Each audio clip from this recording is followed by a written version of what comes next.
Josh the RV Nerd here at Bish's RV in Coldwater, Michigan. And guess who's back in the house?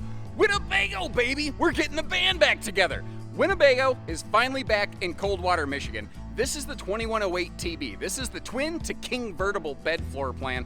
It's something that's hard to find out there in the marketplace, twin bed floor plans, and I think it's really one of the first ones that was available there in a mainstream market. And not only are we looking at the Micro Mini, which is already a small, lightweight, easy towing premium grade camper, which is a hard series of qualities to find, but this is yet another tick above that in the Flex series. So what are we looking at here? This is an Azdel using brand with a heavy duty plywood floor that won't develop soft spots, although it does still have a heavy use of aluminum framing all over the place, a ladder to get you up to a walkable roof, Goodyear Endurance Wranglers on a torsion axle and suspension system like a Rockwood Flagstaff or even Airstream. They're all riding on kind of the same sort of suspension system here. Underbelly's enclosed, heated, has 12-volt tank heaters, radiant barrier package all the way around, and a partridge in a pear tree. Carpetless, even in the slide out. Like, this is, they are just nailing a ton of awesome qualities here.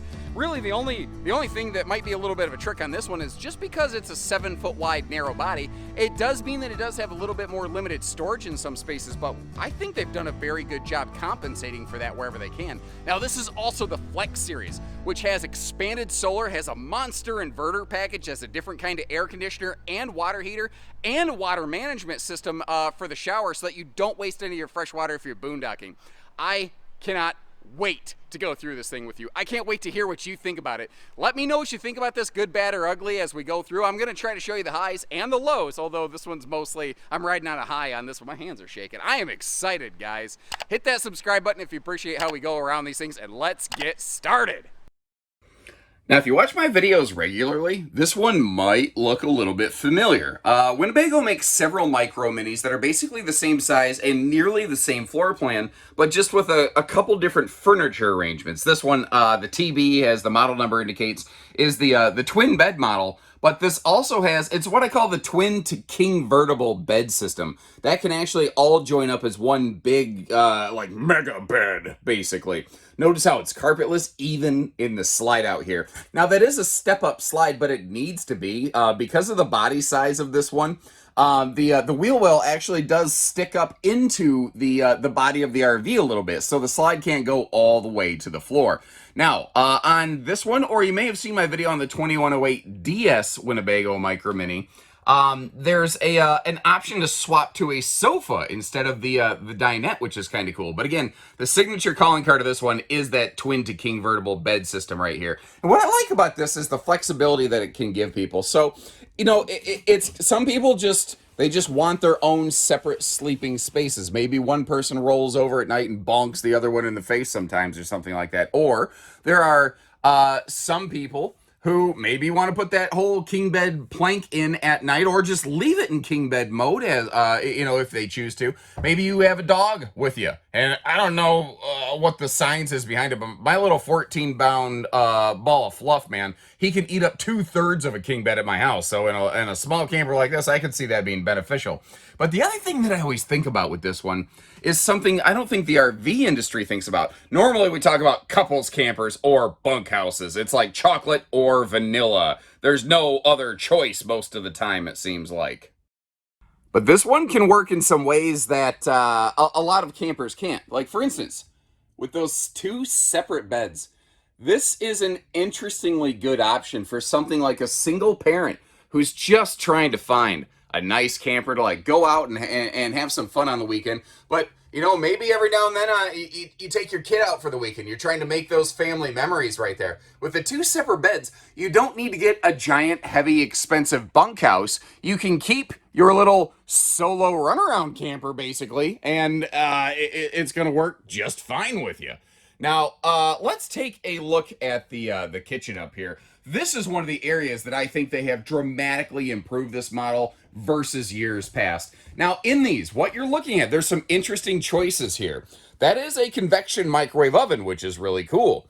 This also does not have a traditional gas oven anymore. But in the Flex model that we're looking at, that 3,000 watt inverter that we're going to talk about a bunch of times, it could run that microwave. It could run this air conditioner. It can keep, you can fully function this RV off grid, understand. You will be eating some extra battery juice when you're doing that. But this also has outside gas grill hookups if you're looking for, a little more rustic, off the grid kind of camping situation. But if you're going to be in the parks, this is also a cool, fully functional RV. Now, that's a 12-volt DC compressor fridge. That looks to be like one of the 10.7 cubic foot varieties. They interestingly do not offer a two-way gas-electric swaption on this. Now, that is not the traditional air conditioner. If you watch my video, I will leave you a link in the video description to the 2108DS Winnebago Micro Mini. And you'll get to see some of the more standard variety here. Now, the base core construction and features are there, but the Flex Edition upgrades the electrical stuff quite a bit. Like, that is that Truma Aventa air conditioner. Now, that thing is very, very cool for several different reasons. First of all, it is fairly quiet as compared to a lot of traditional air conditioners. The other thing here is it has a dehumidifier mode. So if you are cold camping, you can still keep the humidity under control. I'll probably talk about that again later, just because it's such a cool and different quality. Now, I mentioned 3,000 watt Xantrex inverter system. Every single thing in this RV basically runs through it. So like every single outlet you see, the microwave, the air conditioner, all of this stuff actually runs through it. And the remote, all the controls, everything is right here. This, I think, is excellent execution. I like when all of my buttons and controls and stuff, they're just inside the door, but I like them inside the RV versus in a baggage door compartment. Now, that's just my 2 cents. Now, something that you can't really see here, but I want to give them some serious credit on, is the fit and finish work that they're doing in here. But the thing is, that's not something that really obviously shows up a lot on camera. Cameras miss a lot of the fine details that you pick up when you see them in person. This is a brand that when you see them in person, you realize they really are walking the walk. But look at little areas like this, like open up cabinets and look inside cabinets where manufacturers don't expect you to look. That's where you're going to see that little Winnebago difference here. And as much as I gripe about RVs that don't do it, I got to give them credit when they actually put a shade in the door. And you may have noticed when we first stepped inside, this one actually has surprisingly good campside window coverage. A lot of times when you're in little campers, especially when the kitchen's over on the door side, that's not something you usually get to say. But given the size of this RV, I think per capita, they've got about as much or if not more window coverage here than just about anybody else. Now, I do sincerely hope you like this color palette, because it's all they got. Thankfully, it's on the lighter side of neutral, but it doesn't read like, super duper bright. It doesn't feel like you're going to leave fingerprints all over the place. Now, this rear bathroom is actually surprising. The space around the toilet is fantastic. That's actually something this does very, very well. And it's a good size shower pan in terms of length and width and depth and all those kind of good 3 dimensions. The height of the shower is where some people may have a little bit of a hiccup, and I hope you appreciate the fact that I actually point this kind of stuff out. These do not have the tallest interior height out there. I think they're like 6'4" or 6'5" or something like that from floor to ceiling panel. So that square skylight right up there, that is something that you're absolutely going to need if you want to be able to stand in the shower if you're over 6 foot tall like me.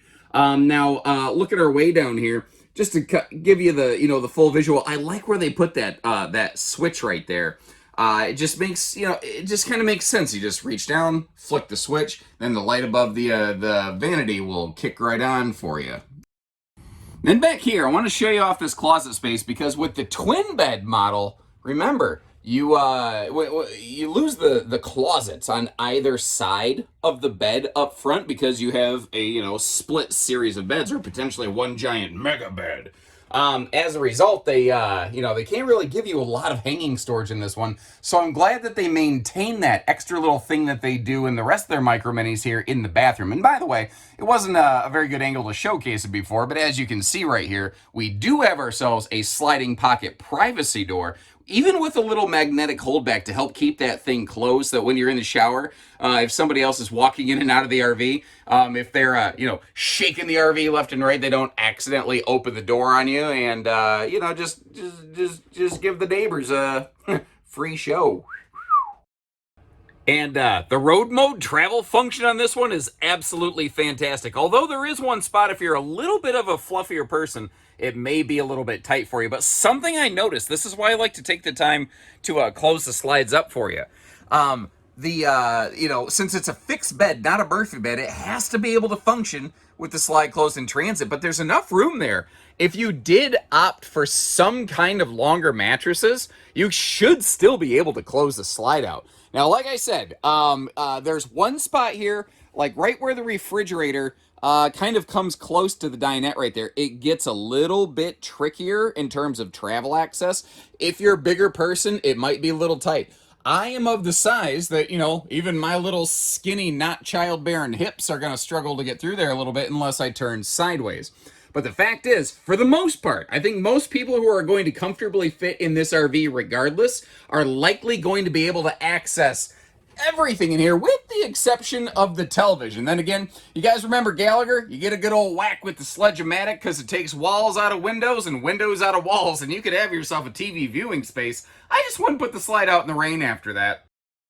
Now, it is very easy to tell whether you're looking at a Flex Edition or just the standard 2108TB right from the exterior. The Flex Edition has all those extra little green graphics and accents all over the place. Not to mention, right under where it says Micro Mini, it says, FLX. Kind of a little bit of a dead giveaway.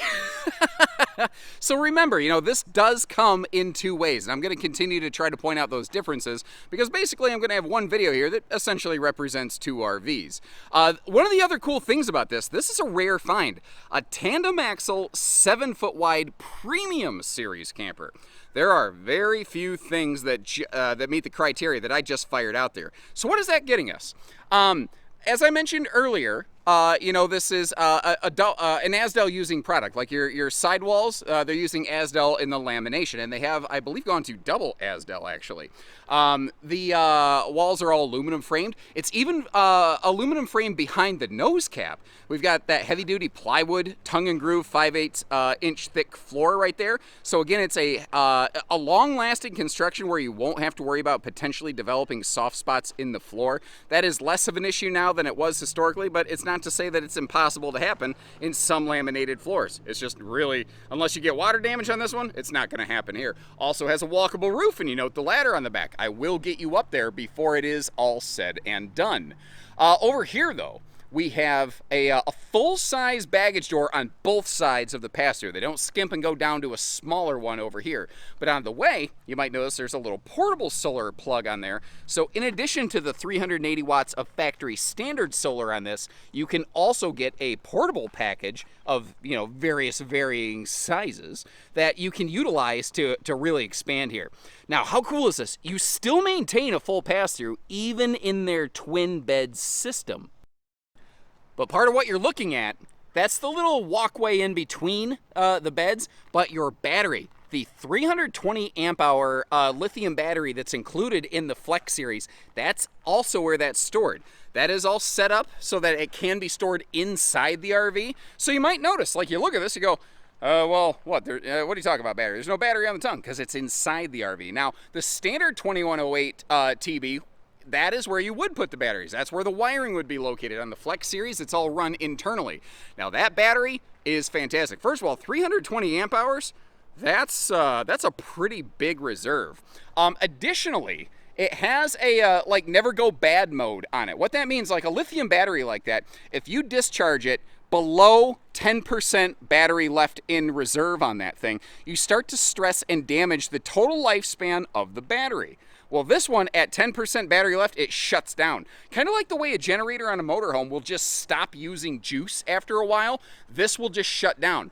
You can override that, and you can say, no, I need that extra battery power. I'm in an emergency situation. I've got to close the slide, and I got to get going. You can do that, but understand you're stressing the battery a little bit when you're doing that. By default, the battery will protect itself, and below 40 degrees, it has a heater unit that will kick on. Now, I forgot to point this out over here. with, regardless of which version of the Winnebago Micro Mini here you get, you're going to have a 30 amp charge controller. The standard one is a PWM controller. On the Flex, we upgrade to an MPPT. I'm not going to get real technical on this. Long story short, what it does is it catches juice that the standard PWM controller would otherwise lose. So not only are you getting double the factory solar on this, you're also getting roughly, and this is not exact, but you're getting roughly 10% more battery replenishment from the solar package just due to the extra little efficiency catches that it has. You may have noticed too, this is all prepped and ready for a TireLink TPMS system, tire pressure monitor system that you can get. You've got factory standard Goodyear Wranglers on this thing, American-made 87-mile-an-hour rated sneakers on this kid. And you may also notice you got that little sprayer port out here just above the tires. Handy for just quick little campsite cleanups. Now I'm gonna get you down low here. Oh, my knees are popping and locking like a hip-hop dancer today. Okay, we are enclosed. We are forced air heated. Factory standard tank heaters. Also, radiant barrier layering through the floor and across the roof down the nose cap to give you some maximum efficiency. Also, with no windshield on the front, you don't have a giant thermal hole in the wall cooking your head if you lay down during the day. But look at this. One of our staff members noticed this. He goes, oh, look, they copied the J-port from Jayco. And I went, what? And I looked and I went, no, that's not what they were doing. But the fact is, that is their bumper hitch assembly for accessories. It's basically a 2-inch receiver hitch off the side of that camper. Now, it's not technically set up to be utilized for accessories, but what do you think about that idea? They've basically already got the hardware there. Do you think it would be cool if they came up with some kind of like exterior little table system or grill system? Because you saw it has an outside grill connect. If they move that to the back for grilling or anything, would you be open to that idea? Because personally, I think that would be sweet. Now notice the spare tire is the exact same Goodyear Endurance radial as the tires that are on the ground. That's the kind of details that not every brand does for you, and that's the stuff that Winnebago's doing. They're also doing and instead of or, very similar to like a Rock Staff, where they have both the full tubular bumper hitch. It does come with the bumper end caps, by the way. I just pulled that off, I don't know, because I wanted, I don't know, just to look down. I don't know, I guess I don't know why I did it. I just did it, regardless. And a receiver hitch is what I was getting at. Now, when we go to the Flex series, they swap away from a traditional gas-electric water heater, and you go with one of those Truma on-demand water heater systems.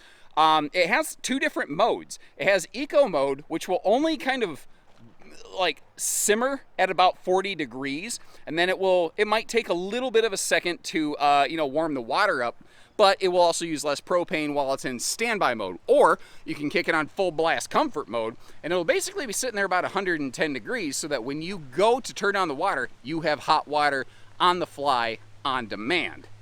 To me, that is pretty cool. Now, notice they didn't get stupid and drop the sewer outlet too far. Like, there's so many smart, good points of execution going on in this right here.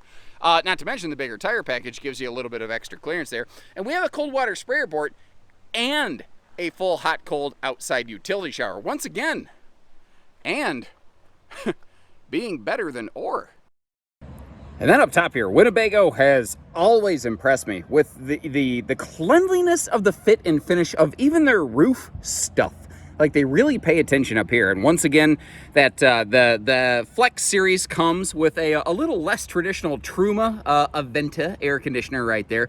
And it is a big unit, but you might notice it is also low profile. So it's not really dinging the overall exterior height of the RV. And again, you can run this off the battery power and keep it going for an extended time, perhaps not an indefinite time, off the solar package and inverter package that's included with this. Again, the Flex Winnebago giving us 380 watts of factory solar power up here with that Xantrex 3000 watt inverter running it.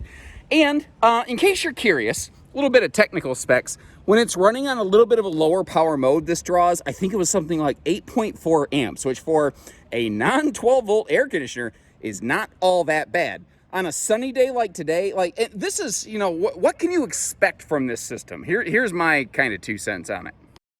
So one of the things I want to do is help set good expectations for you. And what I don't expect out of this is that you can park in the middle of nowhere and run the air conditioner all day, every day, and it'll always keep up. I don't think that's true. I don't think that will happen. where I see this as a really awesome package. Like solar on RVs is really, or running air conditioner on RVs off solar and inverter power rather, is still very much, I think, in its infancy, but I feel like this is on the progress chain to advancing. So if you're spring or fall camping, like here in the Midwest, one day it might be 50, the next day it might be 70. Well, the day where it spikes at 70 and it gets hotter through the mid part of the day, that's where I see this package really coming in. You can kick on the air for a couple hours, you can get through the hottest part of the day, take a little bit of an inside siesta, then turn it off, get back under the awning, and maybe you'll sweat and perspire a little bit, but you ain't sweating to the oldies like Richard Simmons, you know what I mean? So, that being said though, if you're not running the air and you have decent sun, like today, on a sunny day like today, you can run that fridge, run all the lights, run the microwave every now and then, and still positively charge your batteries. This is a solid, well, I was today years old when I realized why they call it the Winnebago Micro Mini Flex, because it allows you a flexible style of camping.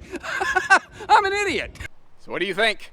What do you think? Now, we're looking at the Flex edition today, and I mentioned all the different upgrades that are part of the Flex package. If you're like, I don't need all that, I could use just the standard solar, I don't need all the fancy inverter stuff, then we can get you a standard 2108TB that still has all the same construction and just doesn't have the extra over-the-top electrical features and systems that this one has. Either way, we got you covered, man. Chances are it's on wheels. We got it at Bish's RV. So check that link in the video description for pricing and availability. Let me know what you think about this one, and subscribe to catch us on the next one, and I can't wait to see what rolls in after this. So as always, take care, stay safe, have fun, and best wishes from Bish's, everyone.